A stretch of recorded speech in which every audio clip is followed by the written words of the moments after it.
আচ্ছা, আজকে ১০ই মুহররম। বাংলাদেশে একটা হলিডে চলছে। বাট আমি আপনাদেরকে আজকে ইনসাইড 3D ফার্মের কিছু সিনারিও দেখাবো, যেটা সাধারণত মানুষ দেখে না বা বুঝতে পারে না। তো মনে আছে আমি আপনাদেরকে বলেছিলাম যে 3D রেন্ডার করতে মাঝে মধ্যে ঘন্টাখানেক সময় লাগে অথবা ১ দিনও সময় লেগে যায়। এবার ভাবুন যে 3D অ্যানিমেশন বা 3D ভিডিওগুলো করতে আসলে কেমন সময় লাগে। সো আমাদের মাল্টিপল কিছু 3D প্রজেক্ট চলছে, 3D অ্যানিমেশন প্রজেক্ট।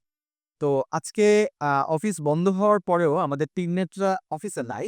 বাট দেখতে পাচ্ছেন যে অফিসে আসলে সবগুলো পিসি অন এবং এখানে প্রতিটা পিসিতেই রেন্ডার প্রসেস হচ্ছে, ভিডিও অ্যানিমেশন গুলো চলছে। এটা যদিও দেশের বাইরের একটা প্রজেক্ট। সো এটা বেসিক্যালি একটা গ্যারাজ ডোর প্রজেক্ট।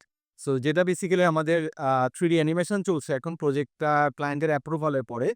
সো 3D রেন্ডার যেমন ঘন্টাখানেক বা ১ দিন সময় লাগে, এটা কিন্তু সপ্তাহখানেকের মতো আসলে 3D রেন্ডারে আমাদের সময় লেগে যায়। সবকিছু lighting, vegetation, render setup, light effect কেমন হচ্ছে, এনভায়রনমেন্টটা কেমন সবকিছু হিসাব করে প্রচুর আসলে সময় লেগে যায়।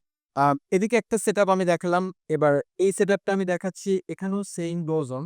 আ আমি ছোট করে দেখাই যে মাঝেমধ্যে যেটা হয় যে ওভারঅল অ্যানিমেশন এর মাঝে একটা ফ্রেম আসতে অনেক সময় লেগে যায়। এটা হচ্ছে ছবি ওয়াশের মতোই, যেটা বলছিলাম যে এখানে আসলে একটা ওয়াশ হয়ে একটা রেন্ডার ইমেজ প্রসেস হবে। দেন স্টেপ বাই স্টেপ আরো প্রসেস হবে। এভাবে কিন্তু ঘন্টাখানেক বা কয়েক দিনের রেন্ডার আসলে হয়ে যায়। এখানেও সেম রেন্ডার চলছে।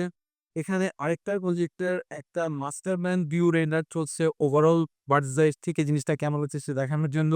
আনফরচুনেটলি এই পিসিটাতে রেন্ডার দেওয়া যায় না বলে এটা আমরা স্টপ রেখেছি। বাট এটা ছাড়া বাকি সবগুলো আসলে কোনো না কোনো প্রজেক্ট আসলে রেন্ডার চলছে।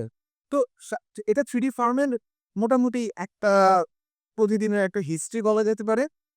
যে 3D ফার্ম গুলোতে আমরা উইকডেজ গুলোতে কাজ করি এবং উইকেন্ড গুলোতে সাধারণত এই ধরনের বড় প্রজেক্ট গুলো আমরা রেন্ডার ছেড়ে থাকি এবং ফুল এসি অন করে, লাইটিং সেটআপ অন করে, সবগুলো পিসি অন করে আসলে ধুমায় সবগুলোতে রেন্ডার চলছে।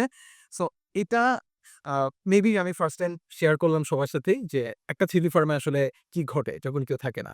পিসি এবং 3D ভিজুয়ালাইজার সবাই কিন্তু অ্যাক্টিভ থাকে সবসময়। বাসা থেকে অনেকে পিসি গুলা মনিটর করছে যাতে রেন্ডার গুলো স্টপ না হয় এবং আমরাও মোটামুটি সবসময় সতর্ক থাকি আরকি, যাতে এই রেন্ডার গুলো যাতে কন্টিনিউয়াস ভাবে চলতে থাকে।